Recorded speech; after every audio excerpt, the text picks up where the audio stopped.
बिस्मिल्लाहिर्रहमानिर्रहीम। नाज़रीन इकराम, ताज़ा तरीन ख़बर ये है कि मियाँ नवाज़ शरीफ साहब वतन वापसी पर फ़िलहाल आमादा नहीं। मियाँ नवाज़ शरीफ साहब के जिन साथियों का ख़्याल ये था कि उनकी वापसी के लिए बेहतरीन वक्त यही है, हुकूमत हमारी अपनी है, इस्टेब्लिशमेंट से हमारे मरासिम बहुत अच्छे चल रहे हैं, मुकदमात के फ़ैसले हमारे हक़ में हो रहे हैं, सियासी मौसम अदल व इंसाफ के निज़ाम पर असरअंदाज हो रहा है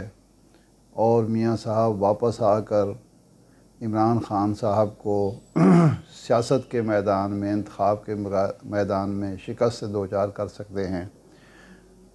लेकिन मियाँ नवाज़ शरीफ साहब कुछ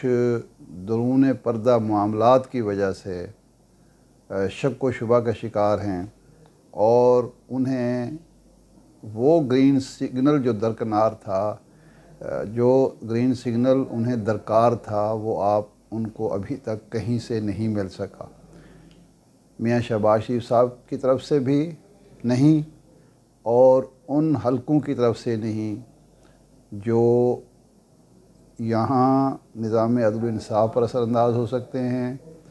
सियासत को मर्ज़ी का मोड़ दे सकते हैं और जो ज़मीन हमवार ज़मीन फराहम कर सकते हैं। वो ग्रीन सिग्नल ना मिलने की वजह से मियाँ साहब ने फ़िलहाल फ़ैसला किया है कि वतन वापसी का कष्ट ना किया जाए और तेल देखो और तेल की धार देखो के उसूल पर जो पुरानी कहावत है अमल किया जाए। मियाँ साहब अब दो तीन चीज़ों का इंतज़ार करेंगे। नंबर 1, 29 नवंबर को क्या फ़ैसला होता है। 29 नवंबर की अहम तारीख़ के फ़ैसले की रोशनी में कौन शख्सियत सामने आती है, फ़ैसला साज कौन मंज़र पर उभरता है। दूसरा ये कि इमरान ख़ान साहब के ख़िलाफ़ जो 2 केसेस इलेक्शन कमीशन में मौजूद हैं, उनका फ़ैसला क्या आता है। क्या इमरान ख़ान साहब उनकी तरह नाअहल होते हैं? क्या इमरान ख़ान साहब किसी केस के मुकदमे के फ़ैसले की रोशनी में जेल जाते हैं या वो पहले की तरह सियासी मैदान, सियासी फ़ोक पर छाए रहते हैं। एक और चीज़, वो 16 अक्टूबर के इंतखाबात के नताइज को भी देखेंगे। 16 अक्टूबर के ज़िमनी इंतखाबात के हवाले से वज़ारत दाखिला ने एक कोशिश की, एक ख़त लिख कर इलेक्शन कमीशन को बावर कराया कि अगले 3 माह तक ये इंतखाबात नहीं होने चाहिए, क्योंकि ना हम पुलिस दे सकते हैं, ना एफसी की मदद दस्तयाब होगी इलेक्शन कमीशन को, और ना फ़ौज और रेंजर्स तैयार है इसके लिए, क्योंकि वो सैलाब ज़दा इलाक़ों में मसरूफ़ है और इमरान ख़ान साहब भी लॉन्ग मार्च और धरने पर तुले हुए हैं, जिसकी वजह से विफाक कोई मदद नहीं कर सकता इलेक्शन कमीशन की। लेकिन इलेक्शन कमीशन ने 16 अक्टूबर को ज़िमनी इंतखाबात कराने का ऐलान किया है, जिससे हुक्मरान इत्तेहाद को और हुक्मरान इत्तेहाद में से मुस्लिम लीग नून को सख्त मायूसी हुई है और मियाँ नवाज़ शरीफ साहब के और उनके जो करीबी साथी हैं, उनका जो हल्का है मुस्लिम लीग नून के अंदर, उन्हें ये सोचने का मौका मिला है कि मामलात उस तरह से नहीं हैं जिस तरह के शहबाज शरीफ साहब का हल्का बता रहा है या समझ रहा है, बल्कि लेवल प्लेइंग फील्ड सिर्फ हमें नहीं मिल रही बल्कि इमरान ख़ान को भी मिल रही है। और इमरान ख़ान को लेवल प्लेइंग फील्ड मिलने का मतलब ये है कि ये जो 6 माह की हुक्मरानी का बोझ है, जो मलबा है, वो हमने उठाना है और हम इस मलबे के साथ मैदान में जाएंगे, जबकि इमरान ख़ान साहब अपने मजबूत नैरेटिव के साथ एक साफ़ सुथरे सियासतदान के तौर पर अवाम के सामने पेश होंगे। जबकि हम पर महंगाई का बोझ भी होगा, हम पर کرپشن کا بوجھ بھی ہوگا، ہم پر NRO کا بوجھ بھی ہوگا، اور ہم پر اسٹیبلشمنٹ کی خوشامد کا یا اسٹیبلشمنٹ کی کاسالیسی کا بوجھ بھی ہوگا۔ تو ہم اس بوجھ کے ساتھ جائیں گے، اور عمران خان اس دعوے کے ساتھ جائے گا کہ وہ ملک میں دودھ اور شہد کی نہریں بہانے لگا تھا، لیکن رجیم چینج ہوئی، شہباز شریف صاحب اور ان کے ساتھی اقتدار میں آئے، پیپلز پارٹی اور مسلم لیگ کو اقتدار ملا، اور عوام کو دودھ شہر کی نہروں سے محروم کر دیا گیا۔ تو ظاہر بات ہے ایک کائیں سیاستدان کے طور پر میاں نواز شریف صاحب ایسی صورتحال میں بآسانی یہ سمجھ سکتے ہیں کہ میں اگر وطن واپس جاتا ہوں تو فی الحال موجودہ منظرنامے میں ناممکن ہے کہ میں جا کے اپنے مقدمات کو فیس نہ کروں، میں جا کے آرام سے لاہور ایئرپورٹ پر اتروں اور میرا شاہی استقبال ہو، سرخ قالین کے ساتھ استقبال ہو، لاکھوں لوگ میرے استقبال کے لیے کھڑے ہوئے ہوں، اور میں آرام سے جاتی عمرہ جاؤں اور وہاں سے پھر احکامات جاری کروں۔ فی الحال انہیں ایسی صورتحال نظر نہیں آ رہی۔ سب یہ جانتے ہیں کہ اب میاں نواز شریف صاحب کی نہ عمر اجازت دیتی ہے، نہ صحت اجازت دیتی ہے کہ وہ آ کے یہاں ایک مشکل صورتحال کا سامنا کریں۔ وہ جیل چلے جائیں اور جیل سے بیٹھ کر وہ سیاست کریں،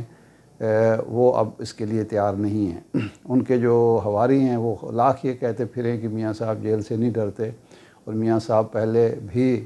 جیل کا سامنا کر چکے ہیں، وہ کر چکے ہیں، لیکن دونوں بار جیل کا سامنا کرتے ہوئے ہی انہیں اس وقت کی اسٹیبلشمنٹ سے یا اس وقت کے مقتدر حلقوں سے ساز باز کرنی پڑی،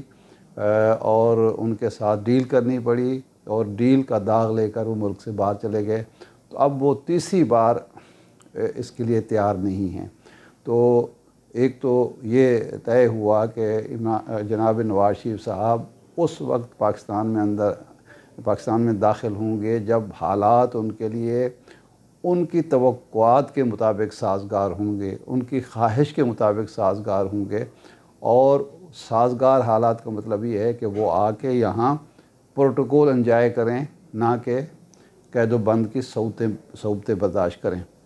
اس وقت تک کیا ہوگا؟ نظر یہ آ رہا ہے کہ 2019 میں میاں نواز شریف صاحب کے ساتھ جو معاملہ طے ہوا تھا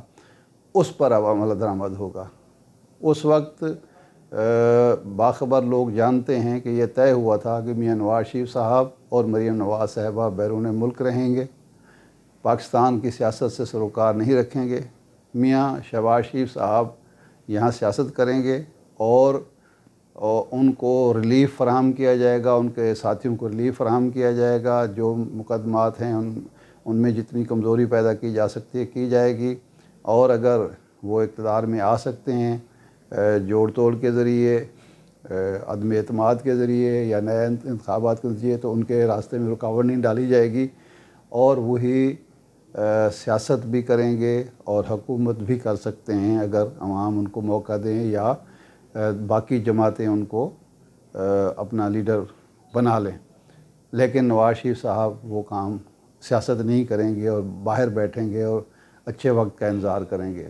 لیکن اس وقت دو مسائل کھڑے ہو گئے۔ ایک تو یہ ہوا کہ عمران خان صاحب نے مریم نواز کی بیرون ملک روانگی میں رکاوٹ ڈال دی، اپنے اختیارات کا استعمال کیا اور ایبسلیوٹلی ناٹ کہہ دیا۔ دوسری طرف نواز شریف صاحب نے بھی معاہدے کی تمام شقیں پوری نہ ہونے کی بنیاد پر باہر بیٹھ کے ایسی گفتگو شروع کر دی جسے ریڈ لائن کراس کہنا کہتے ہیں، اور اس گفتگو کے نتیجے میں معاملات خراب سے خراب تر ہوتے گئے، اور اس کی سزا شہباز شریف صاحب کو دوبارہ جیل میں جا کر بھگتنی پڑی۔ اب لگتا یوں ہے کہ میاں نواز شریف صاحب باہر بیٹھیں گے، مریم نواز صاحبہ ان کے ساتھ ہوں گی، اور شہباز شریف صاحب یہاں حکومت بھی کریں گے، اور اگر اگلے انتخابات میں انہیں موقع ملا تو وہ انتخابات इंतखाबी मुहिम को भी लीड करेंगे, और अगर PDM इत्तेहाद बरकरार रहा और उनके लिए कोई रास्ता खुला हुआ तो वो वज़ीर-ए-आज़म भी बन सकते हैं, या वरना फिर बिलावल भुट्टो साहब सेकंड चॉइस हैं, बल्कि फ़र्स्ट चॉइस कहना चाहिए आज तक का जो सिनेरियो है उसमें। लेकिन सबसे बड़ी रुकावट जो है वो इस इमरान ख़ान की सूरत में है, और इत्तलात ये हैं कि इमरान ख़ान साहब अगर अवाम को इसी तरह मुतहर्रिक रखने में कामयाब रहे, इसी तरह अवाम को अपने साथ लेकर चलते रहे, तो फिर मुस्तक़बिल की नक्शा कशी वही होगी जो अवाम चाहेंगे। और क्योंकि कोई भी क़ुव्वत और ताकत जिसे पाकिस्तान से मोहब्बत है, जो पाकिस्तान के मुस्तक़बिल और मफाद को देखता है, वो अवाम की नाराज़गी मूल लेकर कोई ऐसा सेटअप यहाँ नहीं ला सकती जिसको ना तो अवामी पज़ीराई हासिल हो और जिसको ना बैरूनी दुनिया में कोई इज़्ज़त हासिल हो। तो नवाज़ शरीफ साहब का फ़िलहाल 29 नवंबर से पहले आने का जो प्लान था भी वो मेरे ख़्याल चौपट हो गया है, और उसके बाद भी वो उसी सूरत में वापसी का फ़ैसला करेंगे जब उनकी शराइत, उनकी ख्वाहिश, उनकी तमन्ना और उनकी उम्मीद के मुताबिक हालात साज़गार होंगे। अदरवाइज़ नवाज़ शरीफ साहब की वापसी मशकूक से मशकूक तर है, और जो लोग ऐलानात कर रहे हैं कि वो नवंबर में आ जाएंगे और नवंबर के पहले हफ़्ते में, दूसरे हफ़्ते में, तीसरे हफ़्ते में, वो खातिर जमा रखें। फ़िलहाल मियां नवाज़ शरीफ साहब का ऐसा कोई इरादा नहीं।